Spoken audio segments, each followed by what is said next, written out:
Quando eu fiquei doente, algumas pessoas que entravam em contato comigo, fossem me visitando ou mandando mensagem, ficavam curiosas para saber como é que eu tinha descoberto que estava doente, né? Quais foram os sintomas que eu senti, como é que, enfim, eu fui parar no hospital. Isso não foi de uma hora para outra, foi ao longo do mês de agosto inteiro. Eu, apesar de ser uma pessoa, no geral, sempre fui muito saudável, nunca tive nenhum problema sério de saúde. Ao longo do mês de agosto eu tive pequenos sintomas que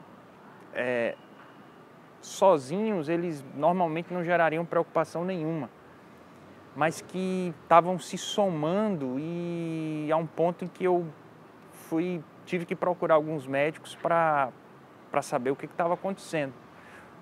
O primeiro deles foi uma gengivite muito forte, que eu senti por várias semanas, desde o começo de agosto, que não ficava boa, coisa que eu sinto, às vezes eu tenho uma gengivite de ano em ano, ou mais, e além de ser mais forte do que as que eu costumava sentir,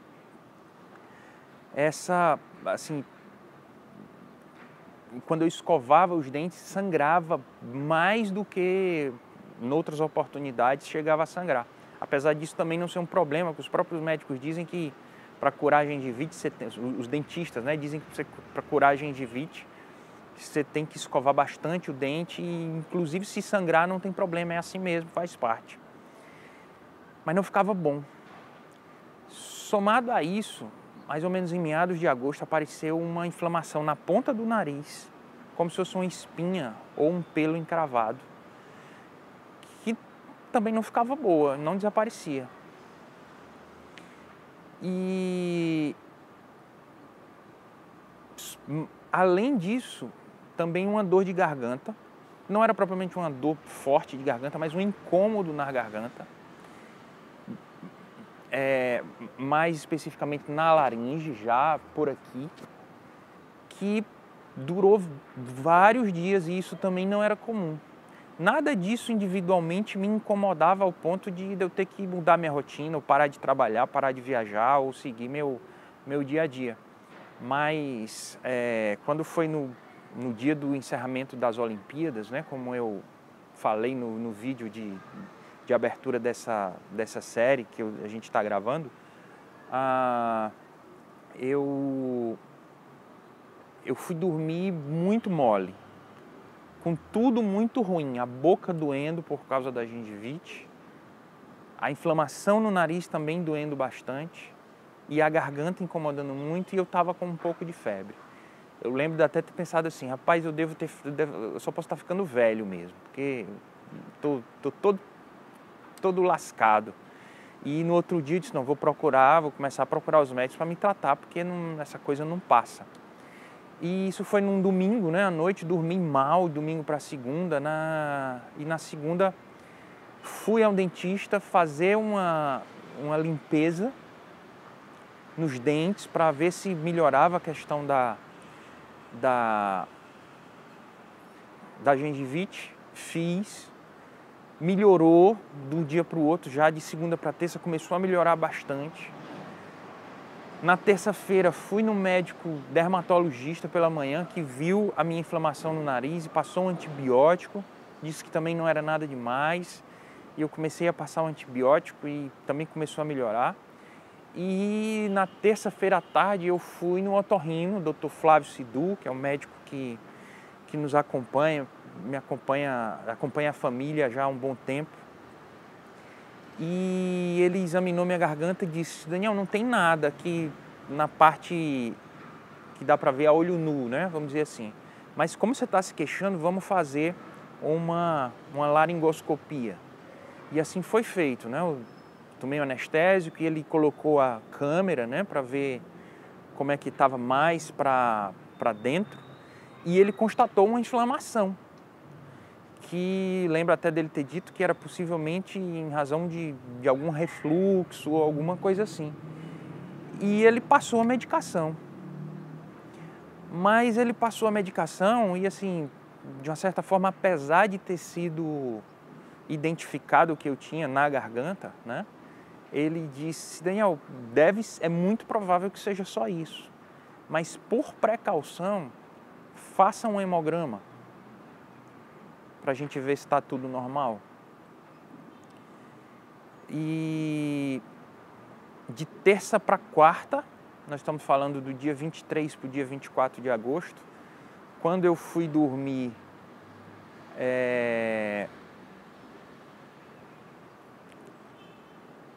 o meu nariz começou a sangrar, a ponta do nariz que estava inflamada.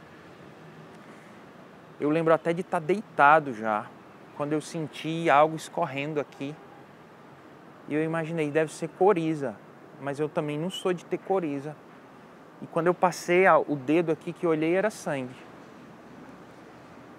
Não me assustei, não me apavorei, imaginei que fosse o efeito do remédio,